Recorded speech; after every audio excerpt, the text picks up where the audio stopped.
Good morning. So, fail to prepare, prepare to fail is a saying that I've used before and actually nearly came to bite me on the bum this week. Kind of stems from obstacles on the way, not in the way, which I talked about the other day. Anyway, lovely view. Now, this is where I plan to do my live workouts. However, I only get signal in this exact position here, which is actually a pathway into the beach. So if someone wants to dog walk, that's going to be quite difficult. Morning, Julie. So, as a result of that, I'm backing things up with some recorded workouts, which I have in here. A tripod ready to go with the rocks with that view. Anyway, as I said, fail to prepare to fail. So I can't really do the workout on top. I can do it on a rock, couldn't I? So this is the sweet spot. Morning, Ali, of signal. Everyone, I might draw a little circle round on here. Get Wi-Fi here, £1 a slot. So anyway, I want to talk about red meat. I get this question a lot, and I guess it comes up because whenever I go out for a meal or we have date night, I'll always go for red meat. A steak, like a nice, like almost like special occasion. And people often say to me, like, and I get this, like, I sometimes when I have it. And I guess it comes up because there's a lot of like questions about it, like, is it good, is it bad, like, and that's the problem. Like, the question is it good or is it bad, rather than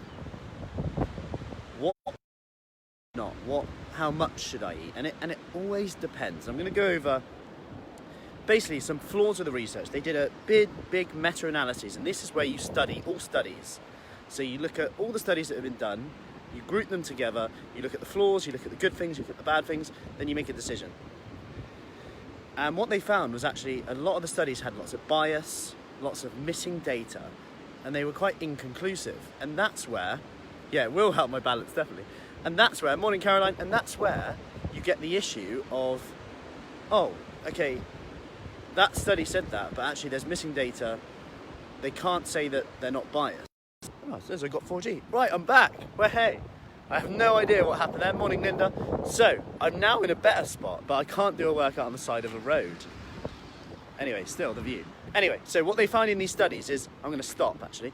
What they find in these studies is that they don't account for things like smoking, exercise, grouping, like red meat with like someone who maybe just gets fast food, smokes, doesn't really exercise, and it's a completely different thing, isn't it?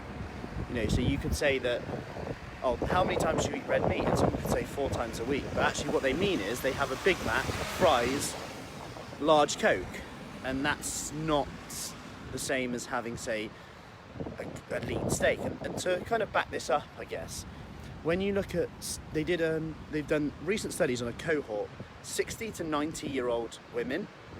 Okay, so 60 to 90 year old women, they're looking at aging well, they're looking at muscle, they're looking at cholesterol, blood pressure, things like that. And what they find is, given that, you know, being independent for as long as possible, keeping as much muscle with age, you know, it's a sad thing to talk about now, but obviously with coronavirus, COVID, comas, people losing lots of muscle, bed rest, it's a serious thing. But so these studies are quite relevant, more so now than ever. And there was one in 2014, one in 2017, and what they did is they gave people either lean red meat 6 times a week, like so 6 days a week, 140 grams daily of cooked, so it's like a decent steak.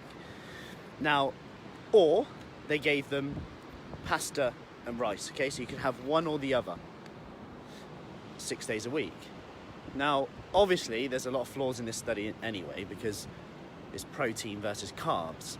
Now, what they showed, though, is over 4 months, the people who had the lean steak put on muscle, their blood pressure didn't change, their cholesterol didn't change, and their pro-inflammatory markers reduced, even though they ate red meat, which is meant to be really bad for you. Now, what you can conclude from this is actually that maybe red meat, when you have it in a healthy way, and you combine it with resistance exercise, which is what they both did, maybe if you actually put on lean mass, That's actually an anti-inflammatory thing overall. You become healthier, you put on more muscle, your strength is improved, and actually it doesn't have an effect on your blood pressure, cholesterol in that aspect. And I thought, that's amazing. If you're vegetarian, don't think, I have to eat red meat now. You don't. That's not what I'm saying. I'm actually saying you could increase your protein intake. You can do that in many ways. There's lots of alternatives, but I guess the cool thing to consider about it is red meat is a good source of iron, vitamin B, carnitine, creatine, which are associated with cognitive benefits. So I guess there's a key element there, and to be critical, don't, just to you hear something enough times, you think, we need to get rid of it. Now, doesn't mean eat red meat every day, and actually, if you're still a bit cautious, at the end of the day, if you exercise, if you try and eat whole foods, you eat your vegetables, you eat your fruits, you don't smoke, you drink in moderation, red meat is going to have very little difference on your results in that case.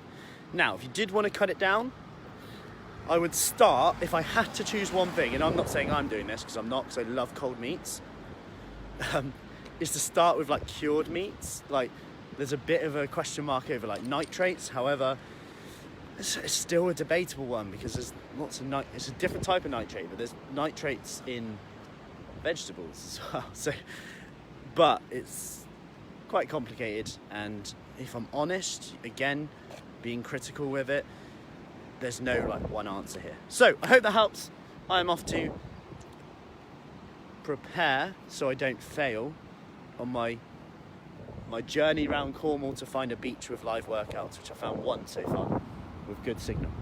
Anyway, I shall leave you there. Take care. Any questions, let me know, and I'll leave you with this to take a deep breath in, and this noise, not the car, not the lamppost. Yeah, nice. Anyway, take care.